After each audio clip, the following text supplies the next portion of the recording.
सबलगढ़ को पहला पार्क उपलब्ध कराया योगेश कैमारा कला ने। पूरा मामला मध्य प्रदेश के मुरैना जनपद क्षेत्र का है, जहां पर सबलगढ़ में लगभग 1 लाख की आबादी वाले शहर में अभी तक कोई सार्वजनिक पार्क नहीं था।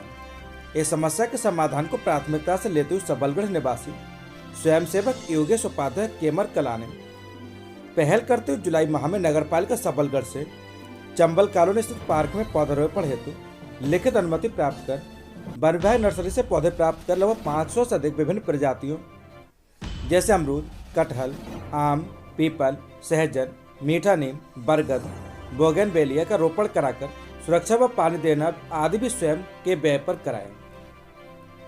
लगभग 6 माह से पौधों को सुरक्षित ढंग से संरक्षित किया हुआ है। पूर्व में खुले क्षेत्र में लावारिस पशु व सुअर आदि को रोकने के लिए लोहे की जाली आदि लगाई गई, लेकिन असामाजिक तत्वों के द्वारा जाली तोड़कर ले जाने पर पत्थर का कोट बनवाया गया, लेकिन उसको भी वहां से अवैध ढंग से निकलने वाले द्वारा बार बार तोड़ दिया जाता था। इसके समाधान हेतु हाल ही में स्वयं के व्यय पर सीढ़ी निर्माण भी करवाया गया तथा नित्य खरपतवार सफाई आदि कार्य पिछले कई दिनों से जारी है। शहर को सार्वजनिक पार्क की उपलब्धि देने वाले योगेश उपाध्याय कैमर कला ने संवाददाता को बताया कि पार्क के विकास हेतु विस्तृत डिजाइन व योजना निर्माण की गई है। साथ ही वन विभाग से भी तकनीकी सहयोग हेतु आश्वासन प्राप्त हुआ है। वर्तमान में वॉकिंग ट्रैक की साफ सफाई, खरपतवार समापन आदि कार्य प्रगति पर है। भविष्य में फव्वारे, ओम के आकार में हरित संरचना तैयार करना व पौधों के साथ उनका वानस्पतिक नाम व उपयोग लिखवाना आदि कार्यों सहित पार्क को हर दृष्टि से आदर्श पार्क बनाने की योजना तैयार है। रिपोर्ट कैलाश चंद्र गौड़, न्यूज ऐसे विलय मुरैना। सबलगढ़ नगर का चंबल कॉलोनी स्थित यह स्थान, जिसे नगर पालिका में पार्क के रूप में दर्ज किया जाता था और यहाँ मेले लगाने की अनुमति दी जाती थी। भागवत कथाओं के आयोजन यहाँ होते थे और उसके बाद ये पिछले 3 वर्ष से ये स्थान ऐसा पड़ा हुआ था कि बिल्कुल उबड़ खाबड़ था और यहाँ झाड़ियाँ उगी हुई थी। तो लगभग 6 माह पूर्व हमने इस स्थान को एक पार्क के रूप में विकसित करने का संकल्प लिया, जिसमें वन विभाग से काफ़ी सारे छोटे छोटे पौधे जैसे नीम आदि प्राप्त किए। उसके बाद अन्य स्थानों से भी पौधे लाए और बहुत कम पानी की उपलब्धता यहाँ है। उसके लिए हमने पानी की जगह जगह छोटे छोटे वाटर ड्रेनेज सिस्टम बनाए, कलेक्शन यूनिटें बनाई और उसके बाद आज 6 माह बाद इस स्थिति में है कि हम लोग अनुमान लगा सकते हैं कि अगले 3 वर्ष बाद ये स्थान एक भव्य पार्क के रूप में विकसित होगा। आइए नजर डालते हैं संभल पर। तो आपको बता दें कि यूपी के संभल में लोगों ने कहा कि विकास नहीं तो वोट नहीं। अपने चुनाव प्रचार में खुद को वोट करने की अपील करने को गांव में गाड़ियों का काफिला लेकर पहुंचे बीजेपी मंत्री को ग्रामीणों ने भारी रोष का सामना करना पड़ा। ग्रामीणों ने बीजेपी मंत्री के काफिले के सामने छोड़े गोवंश, लगाए अखिलेश यादव जिंदाबाद के नारे। मंत्री ने गनर से कहा पटक कर मारो तब ये मानेंगे। गाड़ी के पीछे लग रहे सारे वीडियो तेजी से वायरल। दरअसल वायरल वीडियो 6 फरवरी सुल्तानपुर खुर्द का समय का है, जब चंदौसी विधानसभा की बीजेपी प्रत्याशी गुलाबो देवी अपने चुनाव प्रचार के लिए अपने आप को वोट करने की अपील करने सुल्तानपुर खुर्द अपनी गाड़ियों के साथ लाल लश्कर के साथ पहुंची। तो ग्रामीणों ने पहले तो उनके रास्ते में आवारा पशु छोड़े और गांव में बीजेपी पार्टी के प्रत्याशी और कार्यकर्ताओं के सामने विरोध जताते हुए अखिलेश यादव जिंदाबाद के नारे लगाए, जिससे कि बीजेपी के काफिले को गांव से खदेड़ दिया। जब मंत्री गुलाबो देवी के पीछे पीछे ग्रामीणों का हुजूम चलने लगा तो इसी बात से नाराज होकर गुलाबो देवी राज्य शिक्षा मंत्री ने अपने कन्नड़ से कहा पटक कर मारो तब ये मानेंगे, गाड़ी के पीछे लग रहे हैं। इसकी एक वीडियो उसी गाँव के युवक ने बना ली, जिससे गाड़ी में बैठे राज्य मंत्री गुलाबो देवी को साफ देखा जा सकता है। आपको बता दें कि चंदौसी विधानसभा में बीजेपी सरकार में विकास न होने के कारण नगर व ग्रामीणों में काफी रोष देखा जा रहा है। रिपोर्ट आर के निजय से विलय संभल।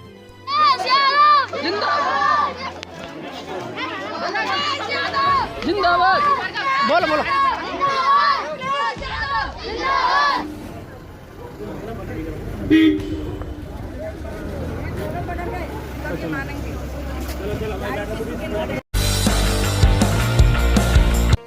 संभल में मुख्यमंत्री के आयोजन पर उमड़ा जनसैलाब।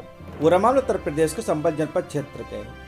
वैसे आपको बता दें कि विधानसभा 2022 के चुनाव को लेकर के प्रत्येक पार्टियों की सरगर्मियां तेज हो चुकी हैं। वहीं संभल में जनता में जोश भरने और सरकार की उपलब्धियां गिनाने पहुंचे मुख्यमंत्री योगी आदित्यनाथ ने जमकर बसपा और सपा पर निशाना साधा। आपको बता दें कि संभल में मुख्यमंत्री योगी आदित्यनाथ के आगमन पर जनसैलाब देखे गए, जहां पर संभल के गुन्नौर विधानसभा के बबराला शहर में लगभग 3:10 पर मुख्यमंत्री योगी आदित्यनाथ का उड़न खटोला जमीन पर उतरा। वहीं जनता को 20 मिनट तक संबोधित करते हुए सरकार के द्वारा की गई और दी गई योजनाएं और उपलब्धियां गिनाते हुए 2022 विधानसभा चुनाव में मतदाताओं में जोश भरने के लिए संबोधित किया।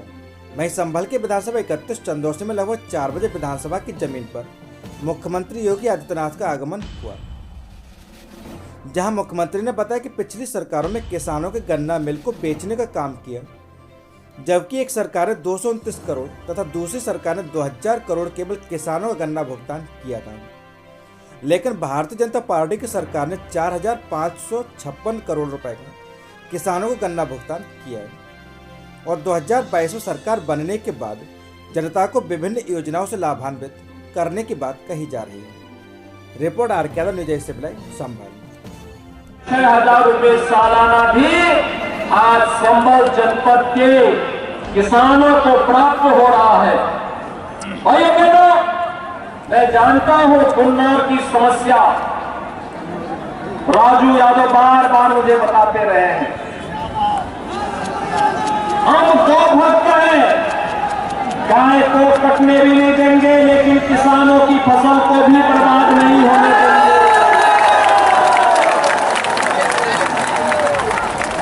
हमने कसम खाई है, कृष्ण के भक्त हैं, गौ माता को कटने भी नहीं देंगे, लेकिन अन्नदाता किसानों की फसल को भी नष्ट नहीं होने देंगे। सरकार ने तय किया है 9 लाख गोवंश इस समय हम लोग सरकारी संरक्षण में उनकी सेवा कर रहे हैं। हम लोगों ने कहा है इन गौशालाओं को और अच्छा करेंगे, जितनी गौशालाएं वर्तमान में है इनकी संख्या को तो दोगुना करेंगे ही करेंगे। जो किसान निराश्रित गौ आश्रय स्थल से गायों को ले जाकर के अपने घर में पालेगा, उसको हर गाय पर 1000 रुपया हर महीने देने का काम भी सरकार करेगी। इस दिशा में सरकार एक बड़े कार्यक्रम को लेकर के आगे बढ़ रही है। क्या गौ हत्या होनी चाहिए? क्या अवैध बूचड़खाने चलने चाहिए? क्या कोई भारतीय इसको स्वीकार नहीं करेगा। और वही मैं भी बोल रहा हूं, हम गौ हत्या नहीं होने देंगे, अवैध बूचड़खाना नहीं चलने देंगे, लेकिन अन्नदाता किसान के फसल को भी नष्ट नहीं होने देंगे। और इसके लिए हर गौवंश पर हर महीने हर अन्नदाता किसान को 1000 रुपया भी देंगे, अतिरिक्त देंगे कि वह गौ माता की सेवा करे। एक गाय पर 1000 रुपया। भाइयों बहनों, आज के इस अवसर पर मैं आप सबसे ये अपील करने के लिए आया हूं। वर्तमान में कोरोना चल रहा है ना, कोरोना महामारी है ना। कोरोना महामारी में फ्री में टेस्ट हुआ, फ्री में उपचार हुआ, फ्री में वैक्सीन मिला। कितने लोगों ने वैक्सीन लगाया है? वाह भाई, ये तो राजू यादव के गुन्नौर में 100 लोगों ने वैक्सीन लगा लिया है। आपका सबका अभिनंदन। भाइयों बहनों, ये देश की लड़ाई है और देश की लड़ाई में हम रामकृष्ण लोधी, जिला पंचायत सदस्य हिलौली तृतीय और समाजवादी पार्टी पिछड़ा वर्ग प्रकोष्ठ का जिलाध्यक्ष होने के नाते मैं अपने लोधी समाज के लोगों से करबद्ध अनुरोध करता हूं कि आगामी 13 फरवरी को दिन रविवार को लोधी समाज के लोग ज़्यादा से ज़्यादा लोधी समाज के सम्मेलन में राम रानी चौरसिया पब्लिक स्कूल में ठीक बिल्लेश्वर मंदिर के सामने बढ़ चढ़ के हिस्सा लेने का काम करें। और मैं अपने लोधी समाज के पिछड़ा वर्ग प्रकोष्ठ के जिला अध्यक्ष होने के नाते मैं आपको भरोसा और विश्वास दिलाता हूं कि पिछड़ा वर्ग के समाज के ऊपर, लोधी समाज के ऊपर उत्तर प्रदेश में समाजवादी पार्टी की हुकूमत बनने, सरकार बनने जा रही है। ये मुझे पूरा भरोसा और विश्वास है। पूर्वा विधानसभा से समाजवादी पार्टी के माननीय उदयराज यादव जी प्रत्याशी हैं। उनको इस क्षेत्र से 5वीं बार विधानसभा का नेतृत्व सौंपने काम करें और जो हम लोग 13 तारीख को लोधी सम्मेलन बुला रहे हैं, उस समय हमारे हड़हा के पूर्व विधायक सुंदरलाल जी हमारे मुख्य विशेष अतिथि होंगे और जो समाजवादी पार्टी के राष्ट्रीय अध्यक्ष जी ने लोधी समाज पे विश्वास जताया है, हरचंदपुर विधानसभा से श्री गणेश लोधी जी के सुपुत्र को हरचंद विधानसभा से राहुल लोधी को समाजवादी पार्टी का प्रत्याशी बनाया है।